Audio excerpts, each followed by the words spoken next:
All right, young ones, my fountain of youth, let's get into some teaching. So, as I was just sitting here thinking about all of the passion that you all have, all of the um, unearthly wisdom that you all bring in, and when I say unearthly, what I mean is your ability to see the suffering, your ability to see the ignorance, right? That's a sight that isn't quite earthly.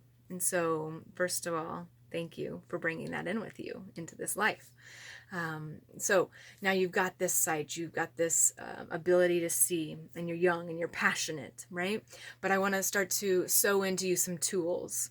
And sorry, I'm kind of old school, so I read a lot of ancient texts, so I kind of talk in scriptic text, I guess. But hang in there with me. You might become an older soul than you thought you were. Maybe you'll start to awaken some of your old soul knowledge within you and really geek out with me. Anyway, so in knowing that you have some gifts, the first lesson or thought project that I want you to take on is to stop and reflect on a few things. Number one, reflect on what you do have. What are the tools that you have? What are your gifts? What are your passions? I want you maybe even to take time to write them down or put them in your phone. I don't know what you guys do with them, but whatever it is, I want you to put them down so you can see them in front of you. And then I want you to give some gratitude, say thank you to yourself, to the universe, to God, whatever it is that you connect with outside of yourself or inside of yourself. But I want you to do that. Figure it out. What is that? Okay. The next thing that I want you to ponder is this, and this is going to take a little bit of imagining, maybe a little bit of faith, maybe something that you aren't so comfortable with. Maybe you are. I would love to hear if you are comfortable with this. So I want you to start to understand that we are all connected, that we are all this one human race. But even further than that, we're connected to the trees, we're connected to the planets and the stars outside, we're connected to our brothers and sisters that are across from us. And how is this even possible, right? Well, if we think about it on a very basic level, we're all breathing the same air. We all require oxygen to breathe. We're all created of the same elements. Our DNA has the same elements as even the water, the sky, the trees, all the animals. We all share so much of our DNA. We share much more than we don't. So if you just take a day to ponder on that, it's going to start to shift the way you think in a way that you couldn't even imagine. And just think on that, right? So a few pieces there for you to work on is what is it that you're passionate about? What gifts do you have? And then recognizing that there's this connectedness here. And for some of you, I think you've already got that gift. So when we start to recognize what we do have, two things. We continue to say thank you for it, and then we start to ask for the other things that we need. So let's say, for example, you have this great passion for animals. I've got a friend, Kelly, who is so passionate about animal rights and the lives of animals. And she's young still. And so in this, what I would say to Kelly or anybody else who has this passion of animals, you are so passionate about their lives. What is it that you would ask for to be able to help those animals? Put that out there to the universe. Give a prayer to God.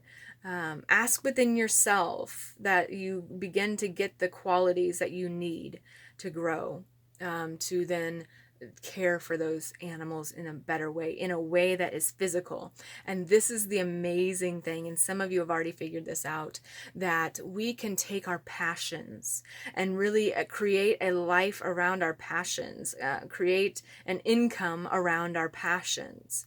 And the beauty is also our passions may change and we can move from one thing to another. But when we're working in our passion, when we're living in our passion, we're more alive. And that affects the whole. It kind of awakens our collective consciousness, if you will. And so we have to really start to tap into that. And that's one of the greatest gifts. When you have that passion, don't let it die. Don't let people tell you that you're crazy, or don't let people tell you, like, oh, make that your hobby. Tap into that. Recognize that that's a wisdom that you brought in to this life with you for a reason. Okay?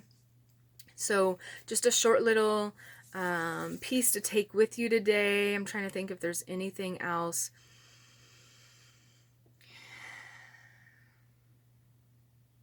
Sometimes, when I share, you might think, like, what is going on? Like, is she running for president, or she's trying to teach me?